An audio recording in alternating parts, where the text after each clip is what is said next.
Welcome to Wise Up Governance and Boards podcast, brought to you by 3 Wise Owls Governance Consultants.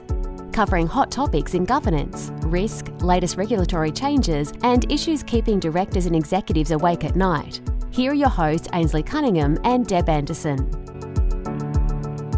Welcome to another episode of Wise Up. Today we are joined by Shannon Gilleland. Shannon is a serial entrepreneur, founder of Pronto Bottle and CEO of For My Baby, having founded and co-founded 3 previous businesses in mobile game development and e-commerce, and has worked as project manager for one of the world's most recognisable game development studios, Electronic Arts.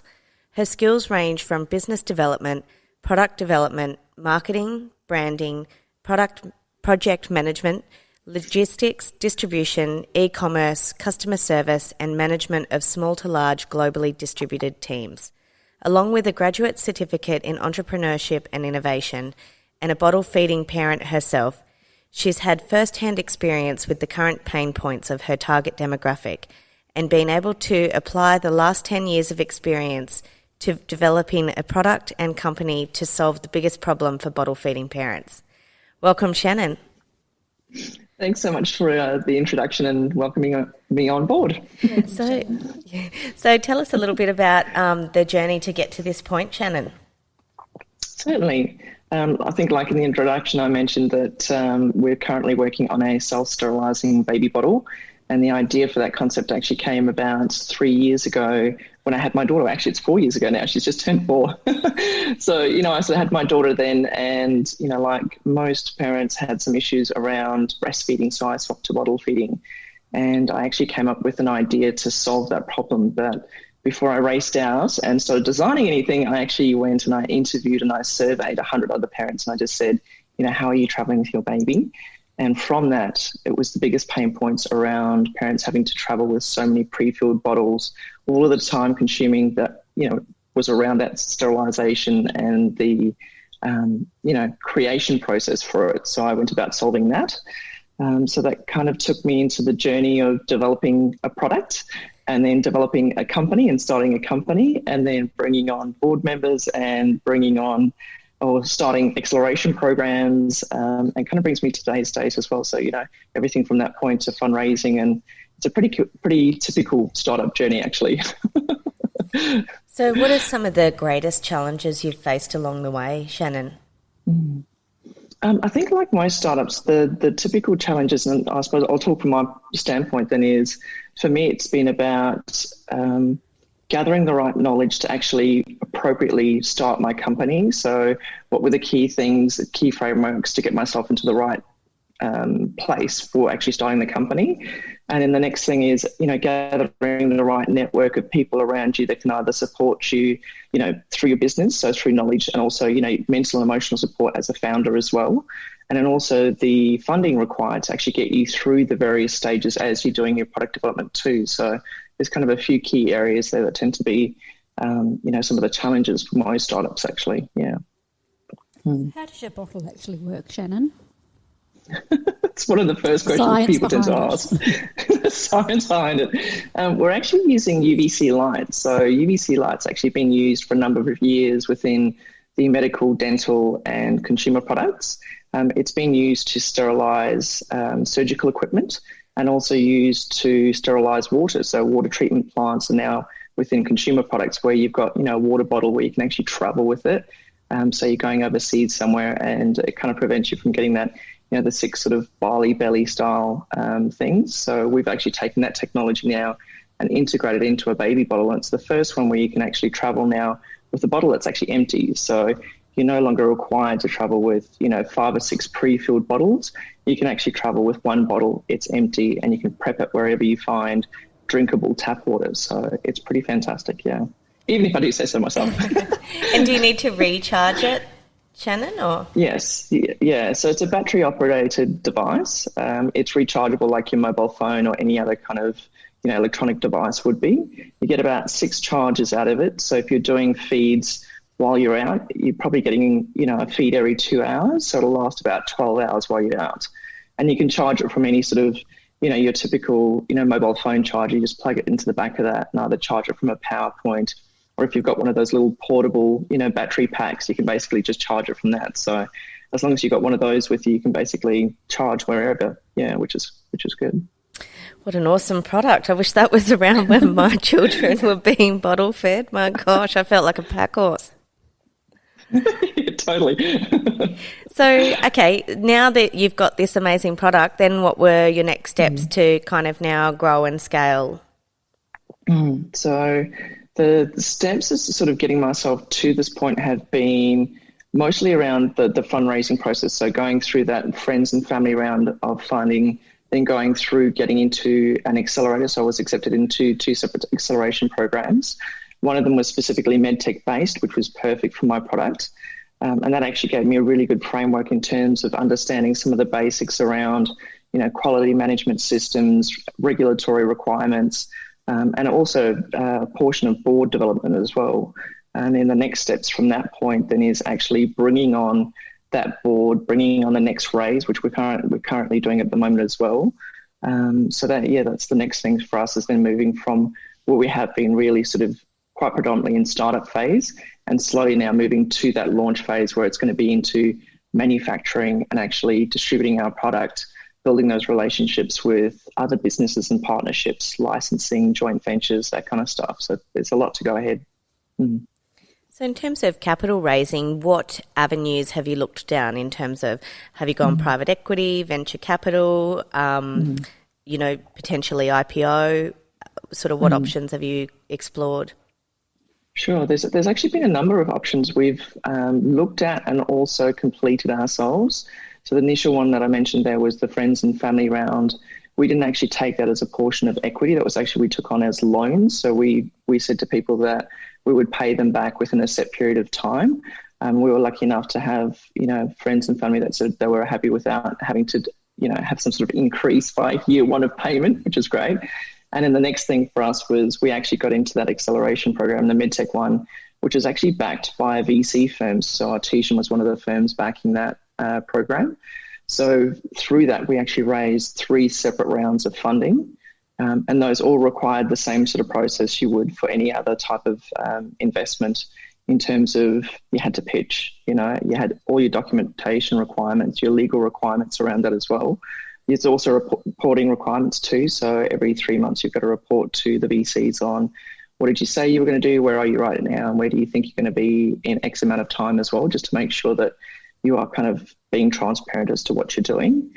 And then the next thing now is we did 2 separate rounds of, one was a non-equity based fundraising round that was last year through crowdfunding actually. So I'm not sure, most people are sort of aware what crowdfunding is about, but this was sort of a product for price crowdfunding. So the idea was that people would purchase or pre-purchase a bottle, and then at some stage, 9 months' time, once we completed our manufacturing, they get that product in return.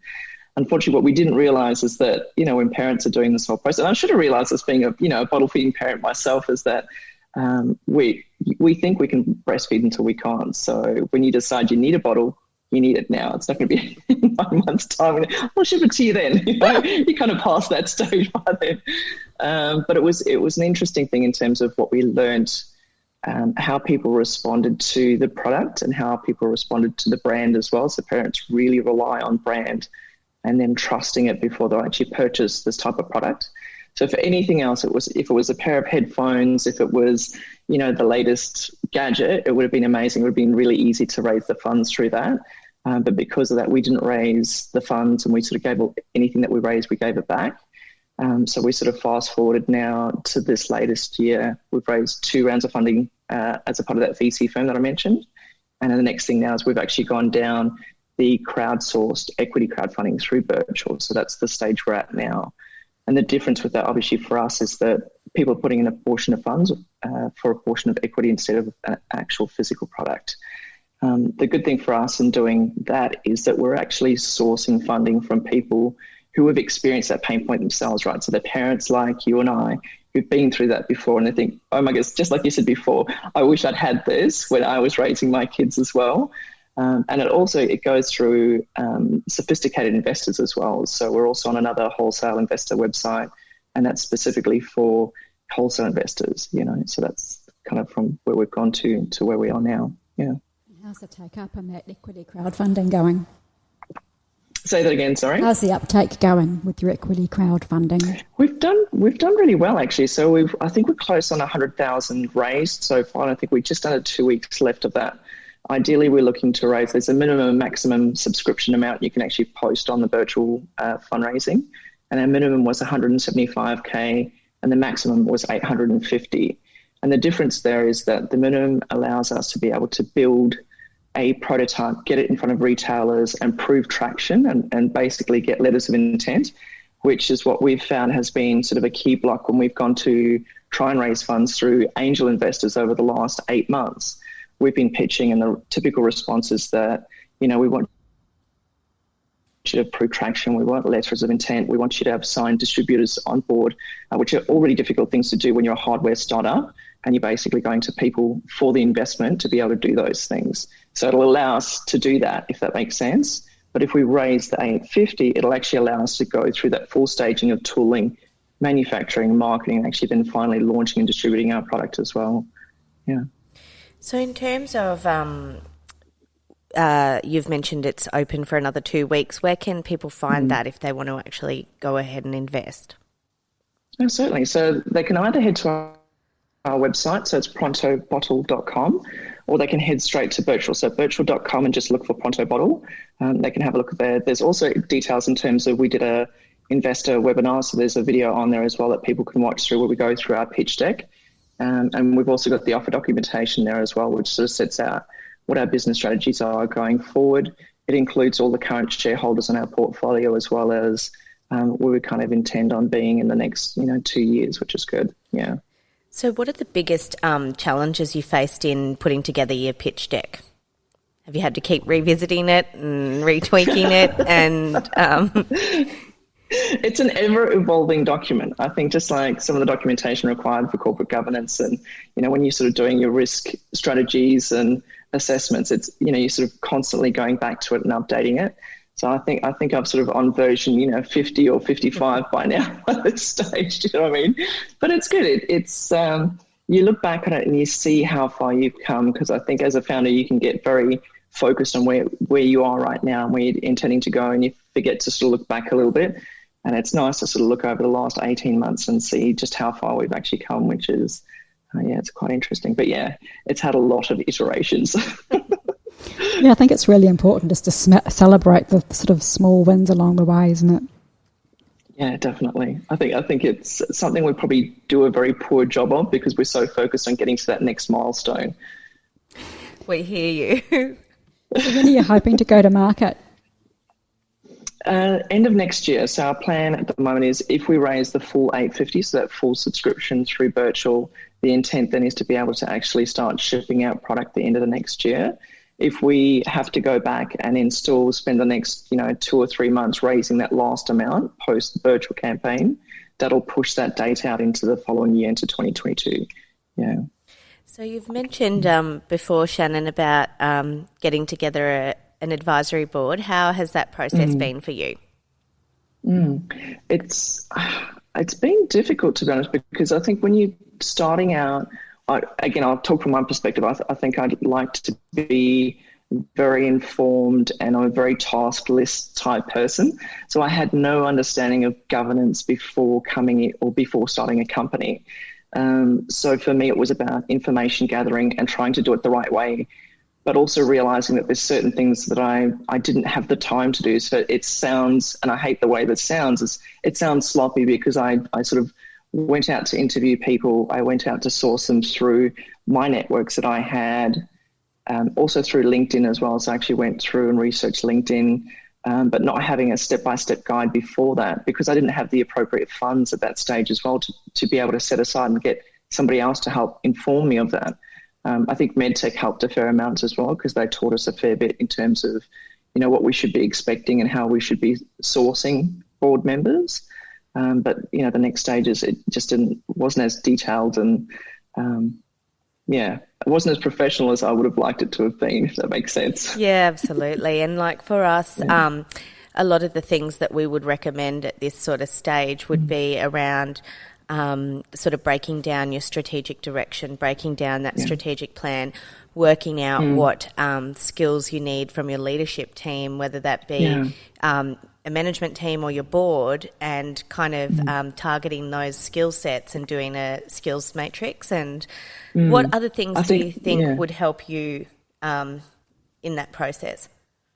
Well, I think you've actually touched on a really good point. One thing I did actually do was I looked at the skills that I had as a founder, and I looked at my weaknesses as well. So where were the key areas that I had no experience in, or not enough experience that I would imagine I would need over the next 2 years for my company? I then also looked at the teams that I'd hired. So I'd hired, obviously, development people around me and marketing teams around me, legal and IP, everything else around me as well.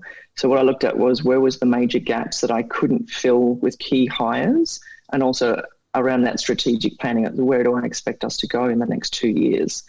And then from that, I worked out the key areas for myself was about, marketing, branding, exportation, manufacturing, ideally at some stage merger and acquisition, which is where I imagine our exit strategy to be for the company as well at some stage. And then, like I mentioned before, looking at LinkedIn, so doing searches through LinkedIn for those key skill areas and looking at first and second degree connections that I had or could get connections to, and also using my medtech contacts as well. So medtech, the actuator program I was involved in, actually spoke to them as well to see if they had anyone that they could recommend that would fill these key areas. So that's sort of how I went about that process. It sounds like I kind of did it fairly okay to start off with. Maybe could have been a bit more strategic about it, but that was sort of the way I approached it, not having the key details behind what I should actually be doing, And you've got a good mix for where you're currently at? Yes, I think the thing that I'm missing at the moment that I'm still trying to source, and I tried to source prior to us going into the whole lockdown in February, March, that's when I actually started looking for board members, is still looking for manufacturing, so manufacturing expertise.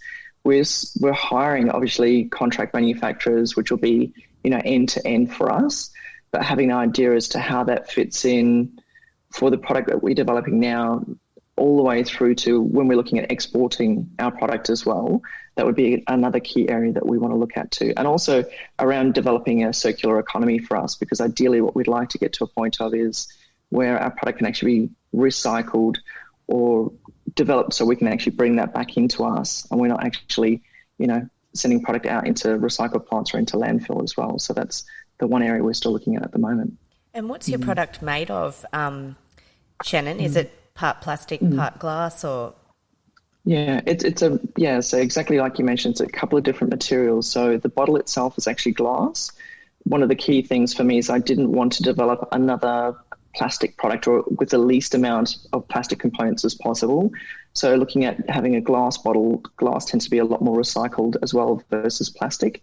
It's more durable, so you can actually use that bottle over 2, 3 or 4 babies versus plastic. It tends to degrade and look manky very quickly. I don't know if you've ever used the plastic ones. They go yellowish and especially the teat. Yes, that's the other thing, right? And then the actual collar of it has to be plastic, but we're looking at seeing if we can actually develop a silicon one, and that being a single component, so the teat and the neck being silicon together, and then the lid's actually plastic as well. So separate parts with the actual electronic components within it. But again, developing it so that it can be easily disassembled. So if you've got it sent out to another country, it can easily be disassembled. People aren't just throwing it into, landfill or just the whole component to recycling, and then people don't actually properly pull it apart. So, And what about, I guess, long-term wear in terms of if the actual mechanism gets accidentally wet? The idea is you can actually resend it back to us. So we'll be able to have it refurbished. And again, the idea of it being able to be easily pulled apart means that we can take it back, pull it apart, replace components and reassemble it using that same plastic housing. So again, we're not adding in more plastic or fresh plastic to that product as well. I'm just thinking of the ever helpful big sister or big brother that, go to feed the baby for mum and, water and electronic parts don't mix well with little children. Yeah, of course. And obviously there will be some portion of, waterproof, like all splash, you can probably splash it, but I wouldn't suggest submerging the lid component in water. Can you change the colour of the silicone depending on how you're feeling each morning? Whether you're feeling good or bad or sleep deprived.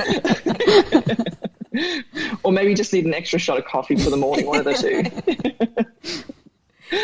Oh, no, very good. So in terms of engaging a board, what's made you pick an advisory board over going straight towards a governing board? So maybe this is something I didn't message properly, this is actually a governing board. So the people that I've actually brought on will be a governing board. Right. Initially, I brought on a single advisor who's guided me from probably, the beginning of last year to where I am, this year. But the beginning of this year, then February onwards, was the focus on actually bringing on a non-executive board to help direct and create strategy and make sure that we're actually on the right pathway. I knew that was something that would not only be valuable for me, because I'm definitely not an expert in being able to launch a physical product that I've developed myself and expanding that out. So I knew that getting expertise in that area would be really important for me. And also, if you're a founder who's looking for funding, having an appropriate board on as well is definitely looked upon in a better light than if you don't have an advisory or a appropriate board on too. Yeah. Yeah, absolutely. So in terms of developing your governing documents, have VCs and PEs kind of asked you for some of those things yet?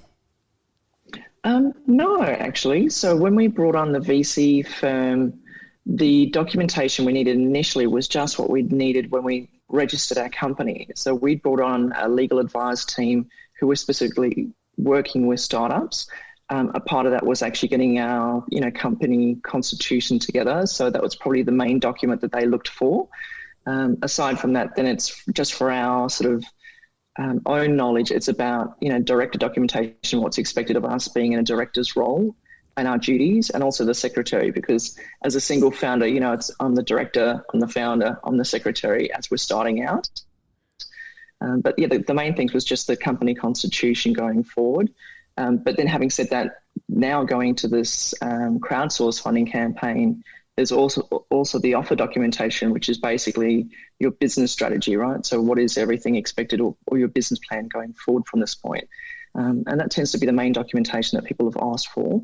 I imagine that will get more extensive as we develop and actually get settled into the board role, because we have just finally settled ourselves now. And I guess it's one of those things that frightens founders as well, as you go into this and you're aware that there's just so much you don't know. And what are the best and what are the key things that you need right now versus what are the things you'll need as that next step in the next stage, And it's about balancing funds and getting those things done too. It's what can I as a founder do myself until I get the appropriate funds to make sure that I get to that next stage. And it's, it's really is a balancing act. You don't want to be seen as a fool, be doing the wrong thing by the company. But also it's what do you do that is right for the company now? Yeah, absolutely. And I think too, one of the sort of things we come across as well is where a company sort of experiences rapid growth and scale and they're thrown into an IPO situation and they're suddenly, forced to have a whole range of governance documents that they weren't aware of, like board charters and codes of conduct, securities, trading policies, all those fun things. That if they've developed this amazing culture behind their brand and, everybody's on board with all those things, all of a sudden they're just catapulted into this different arena.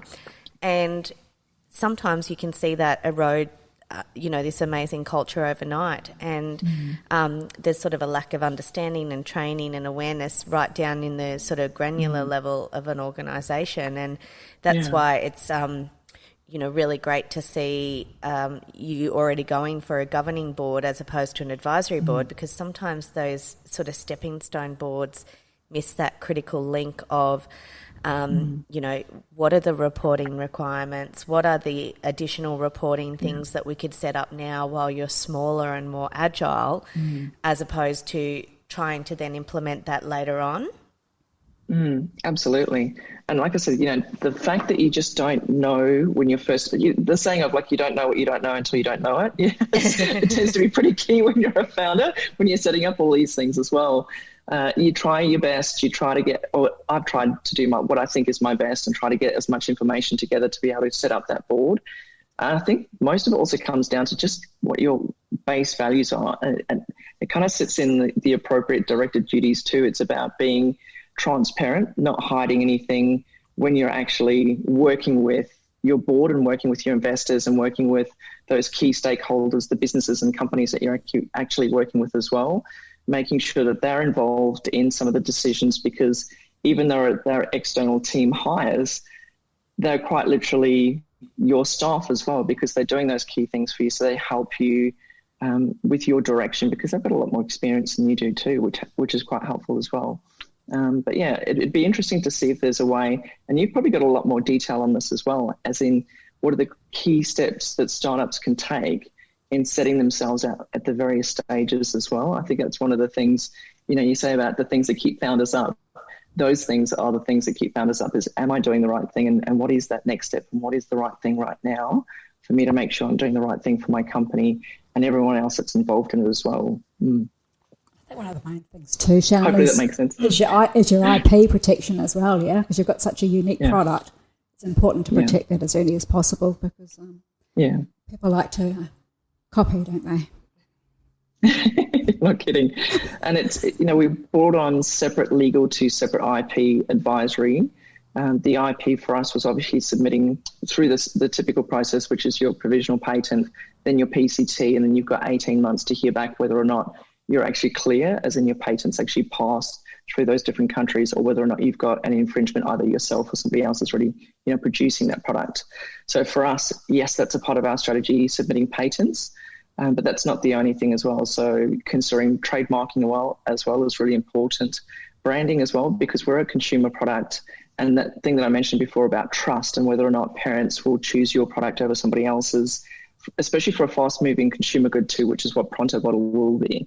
That's a really important thing for us. And if you're looking at the sort of, the knockoffs that tend to come out of, foreign markets as well, your brand can play a really important role to protecting your product going forward. The issue that some people don't think about is also you can have your patents and you can file your patents, but if you don't have the funds to protect an infringement or to fight an infringement, there's really no point having a patent at times too. It's that balancing out between what do I spend the upfront funds on, what do I focus on right now, and what do I think I can do in the future, and staging that out at the right times to protect yourself and your idea. So again, everything just tends to be, quite a balancing act. Yeah, we've sort of, both Deb and I, having spent a long time in-house in sort of risk and governance and COSEC roles, you do quite often get the last look in the budget. So it's always the sales and marketing are at the top, and risk and governance is always at the bottom end of town, isn't it, Deb? And money suckers, yeah. Well, I guess that's a question for you as well. So if you're looking at a startup that would be in the stages that I would be at, what would be some of the key things that you would think would be the first step for a startup to think about when they're going into corporate governance? I'd love to get your feedback on that. Really, we kind of structure it around 3 core elements to begin with, and it doesn't matter what size you are, we ask the same key things every single time, and it's around, do you have the strategy and leadership in place? So, what's your strategic plan? Is that laid up in one page? Has that been infiltrated throughout the whole organisation? And then do you have the right leadership to execute on that, and whether that be management or board? And then operationalising that. So do you have an operating plan? Do you have your budget set? Are you monitoring and reporting against that? And what are the risk and compliance elements around operationalising? So kind of, what's brand protection? What's people risk? What's regulatory risk, and those sorts of things. And they don't have to be, governance doesn't have to be complex. It can be really simple elements in each of those things. And what's the culture and people side of the business? Do you have enough staff? do you have the right staff? Do those staff have the right skills and capacity and capability? And what's the culture you're driving in terms of performance and how you're incentivizing those people? And, you know, with a startup, quite often you'll see incentive plans and things like that, because you are, once again, balancing cash flow versus, you know, the long-term strategic goals of the business for growing. So you might balance that out with some sort of incentive plan to say, look, we're all working towards the same goal. There might be a piece of the pie in terms of an option plan or a performance rights plan or something like that. And sometimes there's director plans as well, but then they're not as common. And then around that, you know, what are the key principles? What are the accountabilities? What's the reporting lines look like? What are the controls that I need in place to monitor these things? So have I missed anything, Deb? It's a bit much when you're a one-person band, though, isn't it? I was just going to say, I think if there's any other startup watching this, they've just had a heart attack and they've run a mile, just going, oh, I can't do that. No, but see, that could be actually articulated in one really simple document. So you might just have, say, you know, a strategic plan that's kind of, and your budget and your operating plan, and then what's then the reporting back to, say, yourself. So, well, I want these reports from my bookkeeper, and I want these reports from my legal advisors, and I want these reports on where my IP, trademark lodgements or patent lodgements are up to. So it's kind of just really breaking it down into something that's simple and user-friendly and, I think that's probably the biggest thing for startups as well, is the fact that, you know, especially, and I imagine it might be a bit easier if you've got two founders in a company, especially I'll talk for myself in terms of, you know, being a single founder. There is just so much that you are doing in terms of, you know, you're a product developer, you're semi-marketing and branding and semi-legal, because you have to do all this research, and then you're hiring other people to get involved in it. And then to start thinking about the corporate governance side of things, and you're like, that seems like another job just in itself, all of the requirements around that. When's the right time? What things do you bring in? So it's good to know that there's an easier way and a simpler way to do it as well for founders and startups as well. So Shannon, how did you identify your risks as you were going along, and have you documented those risks? The risks we put into our actual business plan, so in a very basic, you know, risk management document. And that was based on my previous experience and also looking at a hardware product. What were we doing? Where did we plan to go in future? Using PESTLE, so using a PESTLE analysis as well, using a SWOT analysis. And then, that was basically it. So just setting it out in that kind of terms and keeping it short. So just very specifically focusing on the next year to 2 years maximum. And again, that idea of it's a rolling document, you're constantly going back to it, constantly assessing it. And certainly, especially with the whole COVID thing, you know, it's something that I don't think people really expected to have to risk manage for, but it's certainly something that's in my documentation now. Crisis management planning, really, isn't it? 101. Totally. Absolutely. So in terms of, I guess, your transferable skills, what have you found really fundamental in developing your product? So in terms of, you know, all the game development and things like that, what have you found that's been a really key transferable skill? There's been quite a few, actually. It's been really strange. So because of the background, I have had a real variety of skills in terms of, you know, animation, and then stepping into project management, and then stepping into, you know, developing or running an e-commerce store. So there's been a lot of skills I've actually been able to bring into this now. Probably there's actually project management. So being able to research and set out tasks and appropriately set it out in a way that I could manage the day-to-day and in future plan as well. Those are probably some of the key things. And then hiring, so being able to network appropriately, hire the right people, and get out of your own way. I think it's very easy for founders to, I should say, again, from my standpoint, I think as a founder, when you're very strongly viewed on something, it's very easy to want to just stick to what you want to do because it's a thing that you want to do. But it's important to hire people that know a lot more about that subject. It's really important to hire smarter people in the room than yourself, because it means that, one, you're learning as a founder, two, you're doing the best thing for your company, because it's not about you. It's about developing the product for your customer, the right thing for your customer, doing the right thing by the people that you're working with, and where you're imagining your company to go, which means you're doing the right thing by your shareholders as well. So that's been the key things for me. All right, well, that's really great. And did you have any other questions, Deb? No, I think we've covered it. Yeah, so before we wrap up today, in terms of, other startups or other people who might be thinking about starting up, or people who might be midway along their journey, or what sort of are the top 3 tips that you could leave our listeners with? Top 3 things is, one, it's building the right network around you. So don't be shy to go to events, get out there, get speaking to people, because that network will not only help support you in terms of, knowledge, but also mental and emotional support as you're going through this, because it's a tough gig. Everyone knows that. But also getting help in the key areas that you think are required for your company. So things like this, speaking to people like yourself about corporate governance, speaking to people about legal requirements, speaking to people about IP, that tends to be the key things as well. Like don't do it by yourself, really. It's all about getting that support around you. It really will help you moving forward and help yourself personally as well. Yeah. Well, fantastic. Thank you so much for joining us today, Shannon. Well, thank you so much for having me on. We look forward to following your journey.